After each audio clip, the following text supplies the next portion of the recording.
हरे कृष्ण। आप सभी का दिन शुभ हो। आज दिनांक है 1 जुलाई और दिन है बुधवार। आज आषाढ़ मास के कृष्ण पक्ष का दूसरा दिन है।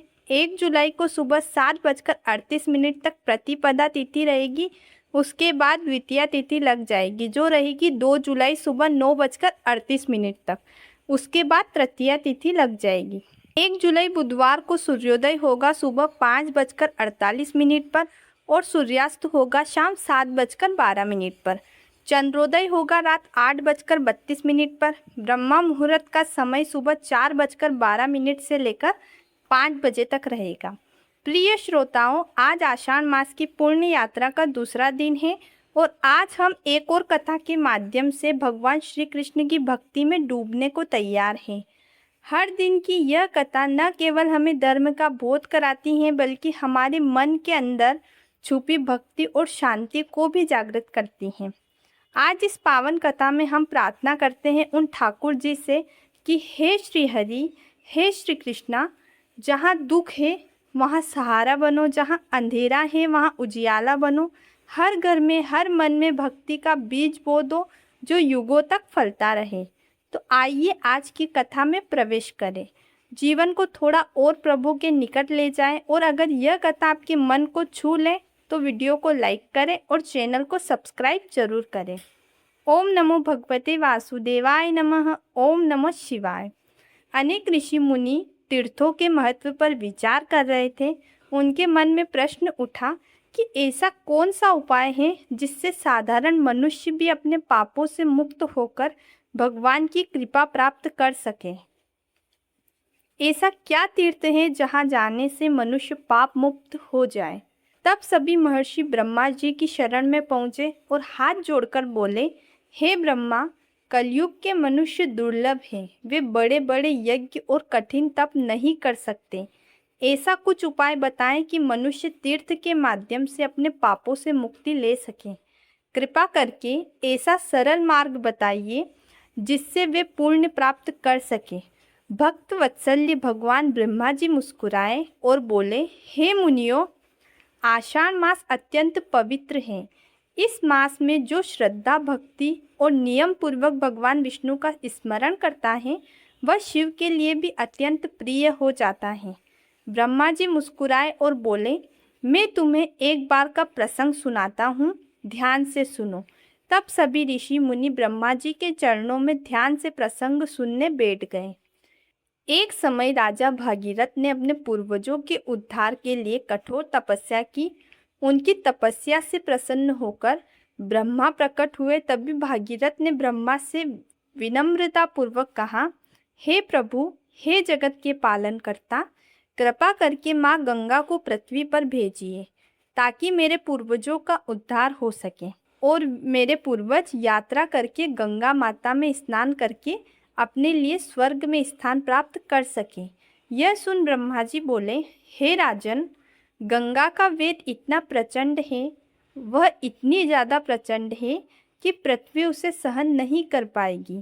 जो मनुष्य अपने जीवन काल में एक बार गंगा स्नान कर लेता है वह जन्म जन्मांतर तक के पापों से मुक्ति पा लेता है।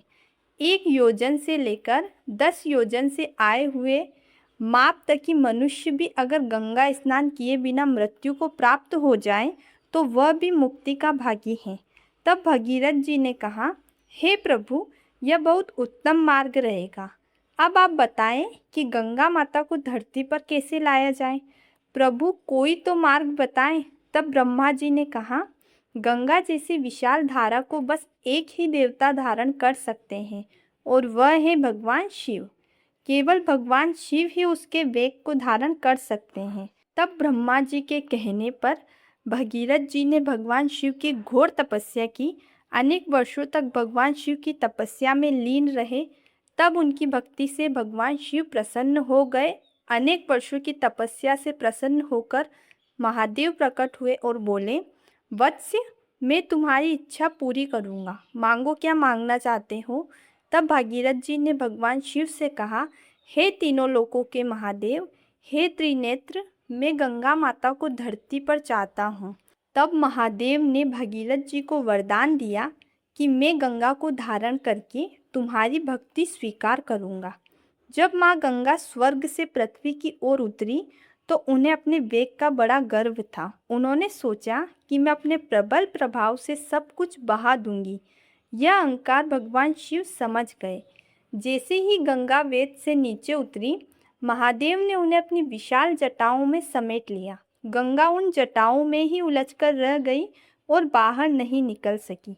तब गंगा को अपने अहंकार का बोध हुआ। उन्होंने भगवान शिव से उन्होंने भगवान शिव से क्षमा मांगी और विनती की, हे महादेव, मुझे मुक्त कीजिए ताकि मैं पृथ्वी पर जाकर प्राणियों का कल्याण कर सकूं। हर मनुष्य मेरे भीतर स्नान करके अपने जन्म जन्मांतर के पापों से मुक्ति पा सके। जो भी अपने पूर्वजों को लेकर मेरे यहाँ पहुँचे, मैं उन्हें स्वर्ग में स्थान दे सकूं। हे महादेव, मैं इस पूरे संसार में भक्ति का भाव देना चाहती हूँ।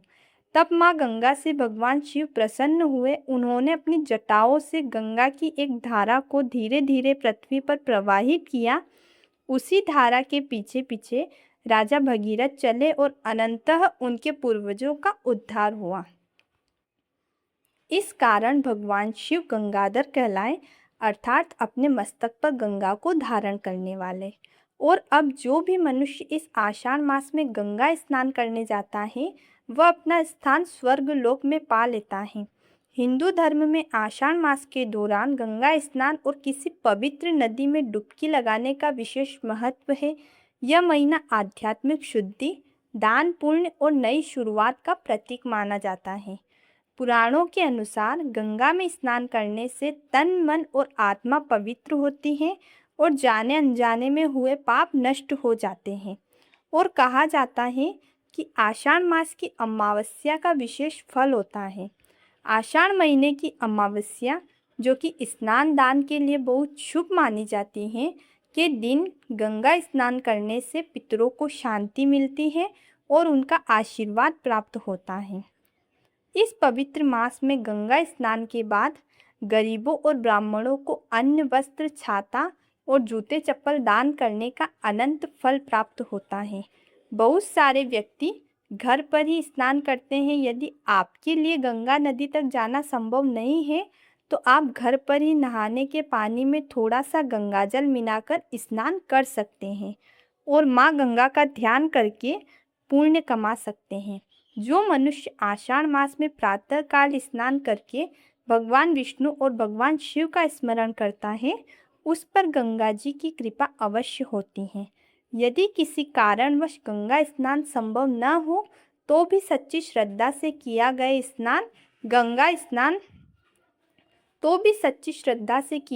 स्नान गंगा स्नान के समान पुण्य देने वाला होता है। यह सुनकर सभी ऋषि मुनि अत्यंत प्रसन्न हुए। उन्होंने भगवान शिव की स्तुति की और कहा, हे नीलकंठ, हे गंगाधर, आपकी कृपा से कलयुग के लोगों का कल्याण होगा। आप धन्य हैं, आप तीनों लोकों के कल्याण करने वाले हैं। तब भगवान महादेव मुस्कुराए और बोले, जो मनुष्य इस मास में प्रातः स्नान करे, तुलसी की पूजा करे, भगवान विष्णु के नाम का जप करे, गरीबों को दान दे और क्रोध, लोभ तथा अहंकार का त्याग करे, वह मुझे और भगवान विष्णु दोनों को प्रिय होता है। महर्षियों ने पूछा, हे प्रभु, यदि कोई व्यक्ति धनवान न हो तो क्या वह भी इस मास का फल प्राप्त कर सकता है? महादेव बोले, निश्चय ही। भगवान धन नहीं, भाव देखते हैं। एक लोटा जल, एक दीपक, एक तुलसी दल और सच्चे मन से की गई प्रार्थना भी महान फल देने वाली होती हैं। जो श्रद्धापूर्वक आषाढ़ मास का महात्म्य सुनाएगा और धर्म के मार्ग पर चलेगा, उसके जीवन के कष्ट धीरे धीरे दूर होंगे। अंत समय में उसे भगवान विष्णु के धाम की प्राप्ति होगी और मेरी कृपा भी सदैव उसके साथ रहेगी। इतना कहकर भगवान शिव अंतर्ध्यान हो गए। सभी ऋषि मुनि उनके बताए मार्ग का पालन करने लगे और आषाढ़ मास का महात्म्य संसार में फैलने लगा। इति श्री आषाढ़ मास महात्म्य द्वितीय अध्याय संपूर्णम। श्री हरि विष्णु भगवान की जय, तुलसी माता की जय, सनातन धर्म की जय।